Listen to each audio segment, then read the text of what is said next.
ദില്ലി മുഖ്യമന്ത്രി അരവിന്ദ് കെജ്രിവാൾ ജയിലിലേക്ക് ഈ മാസം 15 വരെ കെജ്രിവാളിനെ റിമാൻഡ് ചെയ്തു. പ്രത്യേക കോടതി ജഡ്ജി കാവേരി ബവേജയുടേതാണ് ഉത്തരവ്. നോബൽ മാറിക്കാരൻ വിശദാംശങ്ങളുമായി. നോബൽ, ഇ ഡി കസ്റ്റഡിയിൽ നിന്ന് നേരിട്ട് ജയിലിലേക്ക്.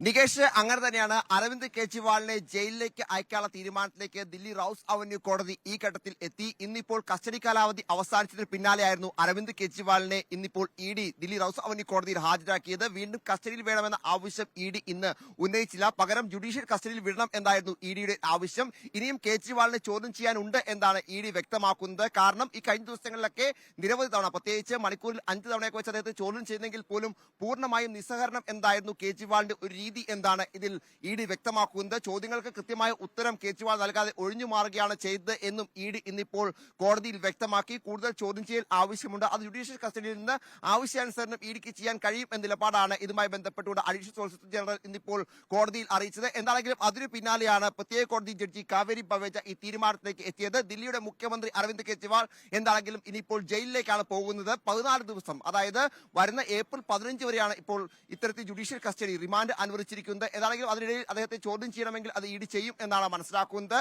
എന്താണെങ്കിലും അരവിന്ദ് കെജ്രിവാളിന് കനത്ത തിരിച്ചടി കൂടി ഏറ്റിരിക്കുന്നു. ഇനിയിപ്പോൾ അദ്ദേഹം ജയിലിലേക്കാണ് പോകുന്നത്. തീഹാർ ജയിലിലേക്കാണോ എന്ന കാര്യത്തിൽ അല്പസമയത്തിനകം വ്യക്തത വരും എന്ന് കൂടി നമ്മൾ ഈ ഘട്ടത്തിൽ എടുത്തു പറയേണ്ടതുണ്ട്. കെജ്രിവാളിനെ കോടതിയിൽ എത്തിച്ച പശ്ചാത്തലത്തിൽ വലിയ സുരക്ഷയാണ് ദില്ലി റൌസ് അവന്യൂ കോടതിക്ക് മുന്നിൽ ഇന്നിപ്പോൾ ഒരുക്കിയിരുന്നത്. സാധാരണ പ്രധാന ഗേറ്റിലൂടെയാണ് കെജ്രിവാളിനെ കൊണ്ടുവന്നിരുന്നെങ്കിൽ ഇന്നിപ്പോൾ മറിച്ച് മറ്റൊരു ഗേറ്റിലൂടെയാണ് കെജ്രിവാളിനെ എത്തിച്ചത് എന്നും ഏറ്റവും ശ്രദ്ധേയമായി. നിരവധി പോലീസ് ഉദ്യോഗസ്ഥർ, അതോടൊപ്പം തന്നെ അർദ്ധസൈനിക വിഭാഗം ഉൾപ്പെടെ ദില്ലി റൌസ് അവന്യൂ കോടതി പരിസരത്ത് ഉണ്ട്. മറ്റേ പ്രതിഷേധങ്ങളൊന്നും നിലവിൽ ഇതുവരെ ദില്ലിയിൽ ഇതുമായി ബന്ധപ്പെട്ട് ഉണ്ടായിട്ടില്ല എന്നും ഏറ്റവും പ്രധാനപ്പെട്ടതാണ്. ഒരുപക്ഷെ ഈ ഉത്തരവ് വന്ന പശ്ചാത്തലത്തിൽ ഇനിയിപ്പോൾ ആം ആദ്മിയുടെ പ്രതിഷേധത്തിനും സാധ്യത ഉണ്ട് എന്ന് കൂടി നമ്മൾ ഈ ഘട്ടത്തിൽ മനസ്സിലാക്കുന്നു. പുസ്തകങ്ങൾ ഉൾപ്പെടെ കെജ്രിവാളിന് വായിക്കാൻ നൽകണം എന്ന ആവശ്യവും ഇതിൽ കോടതിക്ക് മുന്നിൽ അഭിഭാഷകൻ വെച്ചിട്ടുണ്ട് എന്നാണ് നമുക്ക് മനസ്സിലാവുന്നത്. കെജ്രിവാളിന്റെ അറസ്റ്റ്, അതോടൊപ്പം തന്നെ കസ്റ്റഡി ഉൾപ്പെടെയുള്ള കാര്യങ്ങൾ കഴിഞ്ഞ ദിവസങ്ങളിലെല്ലാം കോടതിയിൽ വന്നപ്പോൾ ശക്തമായ രീതിയിൽ എതിർക്കുന്ന നിലപാട് അഭിഭാഷകൻ, അതായത് കെജ്രിവാളിന്റെ അഭിഭാഷകൻ സ്വീകരിച്ചിരുന്നു. പക്ഷേ എന്താണെങ്കിലും ഇന്നത്തെ സാഹചര്യത്തിൽ കോടതിയിൽ നിന്ന് ഒരു അനുകൂല തീരുമാനം ഉണ്ടായില്ല കെജ്രിവാളിനെ ജയിലിലേക്ക്, അതായത് 15 ദിവസത്തെ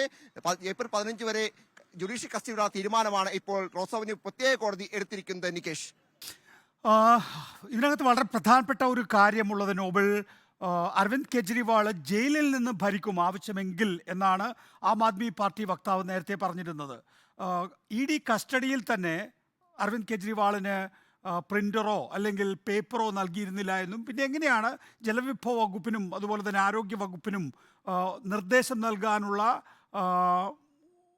സാധന സാമഗ്രികൾ ലഭിച്ചത് എന്നുള്ള ചോദ്യമാണ് യഥാർത്ഥത്തിൽ BJP ഉന്നയിക്കുന്നത്. ഇ ഡി അക്കാര്യത്തിൽ ആതിഷിയെ ചോദ്യം ചെയ്യൂ എന്നൊക്കെ പറഞ്ഞിരുന്നു. നിലവിൽ ജയിലിലേക്ക് അയക്കുമ്പോൾ ഏതെങ്കിലും തരത്തിൽ ഇളവ് അരവിന്ദ് കെജ്രിവാളിൻ്റെ അഭിഭാഷകൻ കോടതിയിൽ ആവശ്യപ്പെടുന്നുണ്ടോ?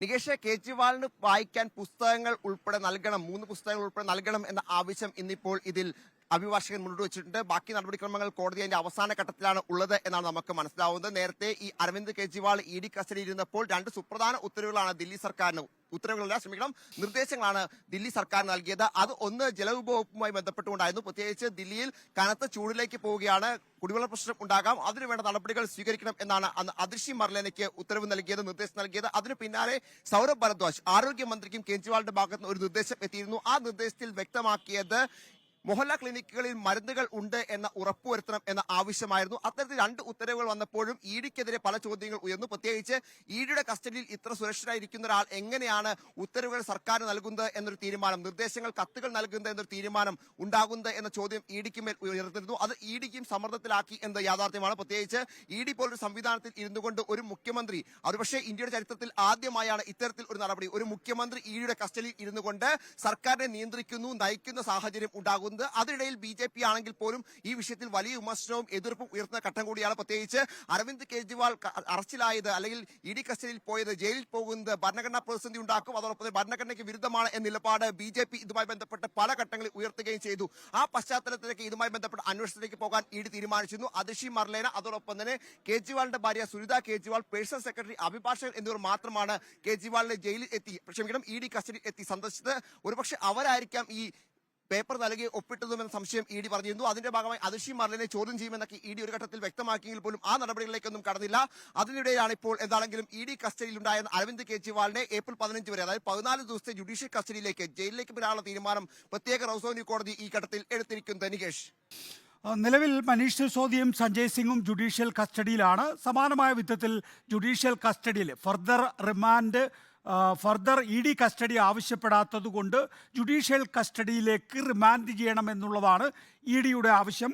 ആ ഇ ഡിയുടെ ആവശ്യമാണ് ഇപ്പോൾ റോസ് അവന്യൂ കോടതി അംഗീകരിച്ചിരിക്കുന്നത്. മനീഷ് സിസോദിയയും സഞ്ജയ് സിംഗും ജയിലിലാണുള്ളത്. ഇവരെ ഒരേ ജയിലിലാണോ പാർപ്പിക്കുക എന്നുള്ള കാര്യങ്ങൾ എപ്പോഴറിയാനാകും?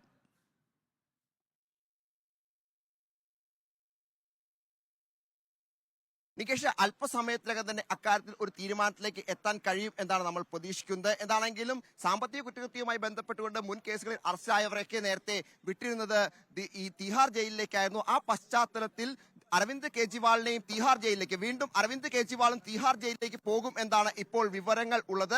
കെജ്രിവാളിനെ തിഹാർ ജയിലിലേക്ക് അയക്കും. പ്രത്യേക ഭക്ഷണക്രമം, മരുന്ന്, പുസ്തകങ്ങൾ എന്നിവ അനുവദിക്കണമെന്നാണ് കെജ്രിവാളിന് വേണ്ടി അഭിഭാഷകൻ ഇന്നിപ്പോൾ ആവശ്യം ഉന്നയിച്ചിരിക്കുന്നത്. അതായത് അരവിന്ദ് കെജ്രിവാൾ ജയിലിലേക്ക് പോകുമ്പോൾ 3 പുസ്തകങ്ങൾ കൈമാറാൻ അനുമതി തേടിയിട്ടുണ്ട്. ഭഗവത്ഗീത, രാമായണം, അതോടൊപ്പം തന്നെ ഹൗ പ്രൈം മിനിസ്റ്റർ ഡിസൈഡ് എന്ന് പറയുന്ന ഈ 3 പുസ്തകങ്ങൾ വേണം എന്നാണ് ഇപ്പോൾ അരവിന്ദ് കെജ്രിവാളിന്റെ അഭിഭാഷകൻ ആവശ്യപ്പെട്ടിരിക്കുന്നത്. വീട്ടിൽ നിന്നുള്ള ഭക്ഷണം അനുവദിക്കണമെന്ന ആവശ്യവും ഈ ഘട്ടത്തിൽ ഉണ്ട്. അതോടൊപ്പം തന്നെ ലോക്കറ്റ് ധരിക്കാൻ അനുവദിക്കണം എന്ന അപേക്ഷയും ഇതിൽ അരവിന്ദ് കെജ്രിവാളിന് വേണ്ടി അഭിഭാഷകൻ ഈ ഘട്ടത്തിൽ കോടതിയിൽ ഉന്നയിച്ചിട്ടുണ്ട്. ഇതിലൊരു തീരുമാനം കോടതി ഇപ്പോൾ അറിയിക്കും എന്നാണ് നമുക്ക് പ്രതീക്ഷിക്കുന്നത്. അതോടൊപ്പം തന്നെ വിജയ് നായർ തന്നെ അല്ല അതിഷി എന്ന് അത്തരത്തിൽ പല കാര്യങ്ങളും, പ്രത്യേകിച്ച് നിരവധി വിഷയങ്ങൾ, ഞാൻ ആദ്യമേ സൂചിപ്പിച്ചതുപോലെ പുസ്തകങ്ങൾ, മരുന്ന്, അതോടൊപ്പം വീട്ടിൽ നിന്ന് ഭക്ഷണം അടക്കമുള്ള കാര്യങ്ങൾ ആവശ്യപ്പെട്ടുകൊണ്ടാണ് അരവിന്ദ് കെജ്രിവാളിന്റെ അഭിഭാഷകൻ ഇപ്പോൾ ഒരു ആവശ്യം കോടതിക്ക് മുന്നിൽ വെച്ചിരിക്കുന്നത്.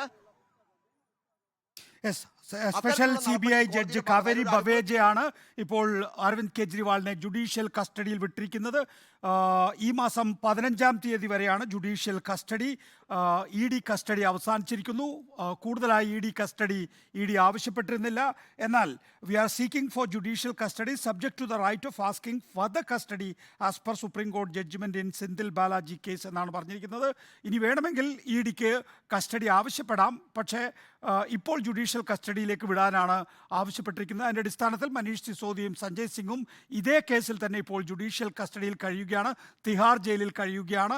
അരവിന്ദ് കെജ്രിവാളും അവരോടൊപ്പം തിഹാർ ജയിലിലേക്ക് 3 പുസ്തകങ്ങൾ മാത്രമാണ് ആവശ്യപ്പെട്ടിട്ടുള്ളത്. ജയിലിൽ നിന്ന് ഭരിക്കാൻ ആവശ്യമായിട്ടുള്ള സഹായം ഏതായാലും കോടതിയിൽ ദില്ലി മുഖ്യമന്ത്രി ആവശ്യപ്പെട്ടതായി ലഭ്യമായ വിവരങ്ങളിലില്ല.